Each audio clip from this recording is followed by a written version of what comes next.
Capitalism is anti-slavery.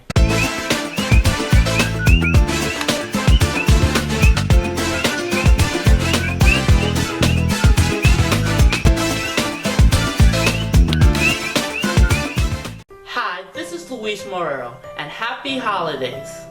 Communists are one of the dumbest people you can ever come across.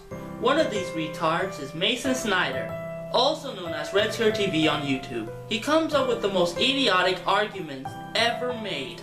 Don't believe me? Look at this. First off, what of Comrade Kim Il-sung have you read? From what I've read, that's not Kim Il-sungism, or aka Juche. Public executions. Just has a question. Did you get your sources from Fox News?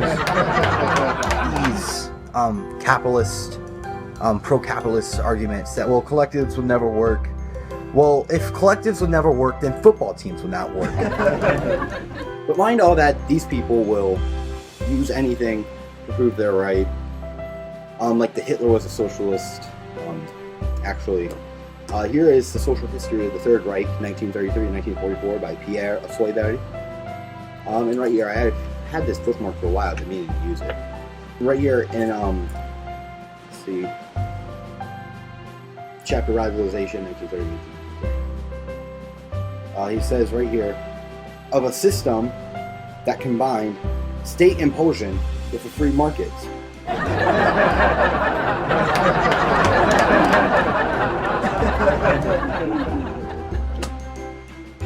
If you want to see more of his ignorance, I provided a link to his channel in the description below. He recently uploaded a video response to the YouTuber Libertarian Views Scotty M.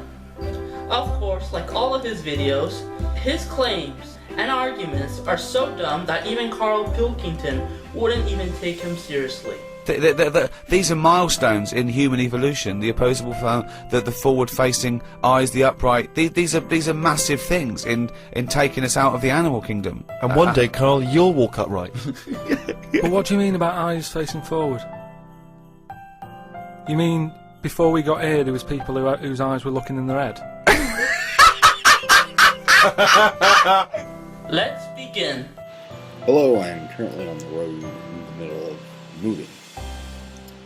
So this is not your average video. But Scotty's been doing this whole Thomas Jefferson was a real capitalist, and in every respect, he was. Let's not forget how he left the freedom of the slaves out of the Declaration of Independence in order to protect the capitalist system that was in America, so that the capitalists could get along and there would be a division between the North and the South. Wrong, wrong, wrong, wrong. Wrong, wrong, wrong, wrong. You're wrong, you're wrong, you're wrong. Jefferson strongly attacked the slave trade and the first draft of the Declaration of Independence. Unfortunately, the Continental Congress removed it in the second draft. Thomas Jefferson opposed slavery, but felt that his abilities to make changes was limited. He expressed his frustration with King George III in a summary view of the rights of the British America.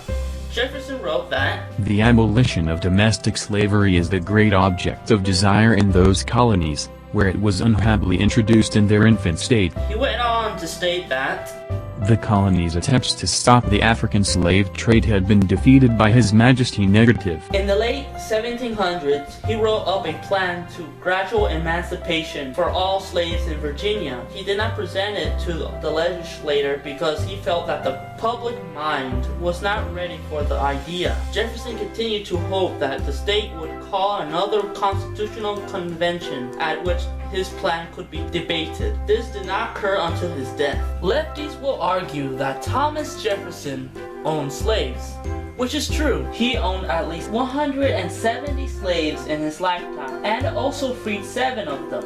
Does this mean that Thomas Jefferson, one of our founding fathers, is a hypocrite?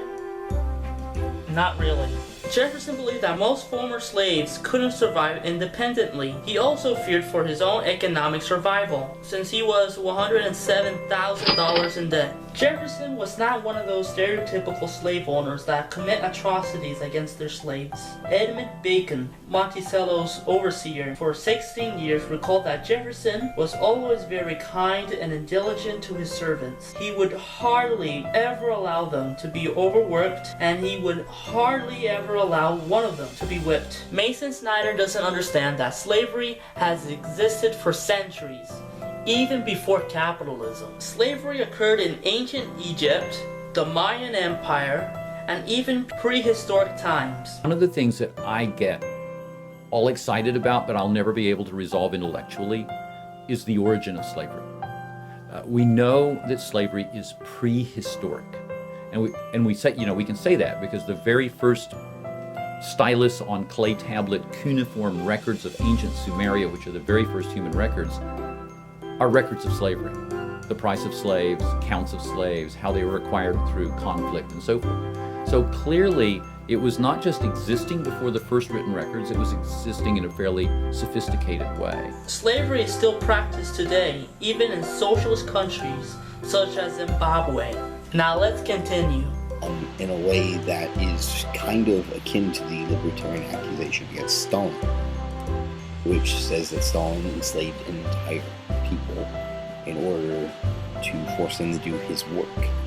And in fact, they were the poor, the blacks were. So I just want to point that out to you, Scotty. I don't know if you know that or not, but just pointing that out. Is it just me, or did Mason shot himself in the foot?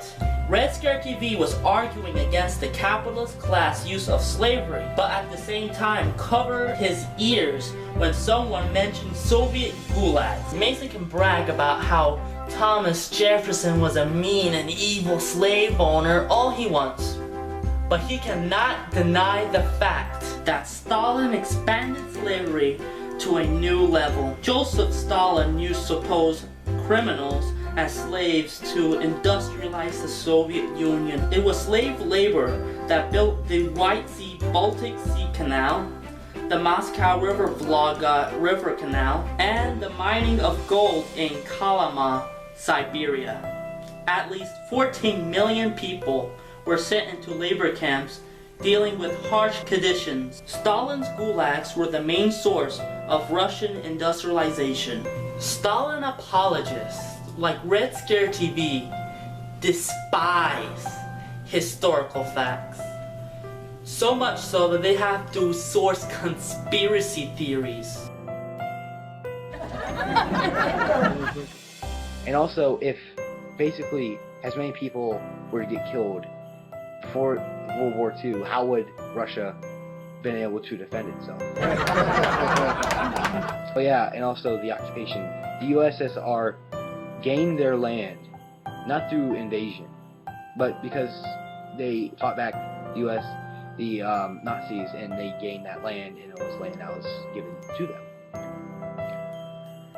Let's see, how he has these conspiracy theories, which, don't quote me on this, I couldn't find the source on this. I remember seeing this somewhere, but it might have been taken down for some asinine reason, but homeless people out in California were arrested, taken to these camps and told, you are not allowed to leave. Mason Snyder is a mental retard who pretends to be a history buff, but most likely never read a single textbook. RedScare TV does not know what he is dealing with. I am an expert in world history. I read articles and watch videos on the subject of world history. Mason is just a guy who reads historical fiction novels and watches anime cartoons.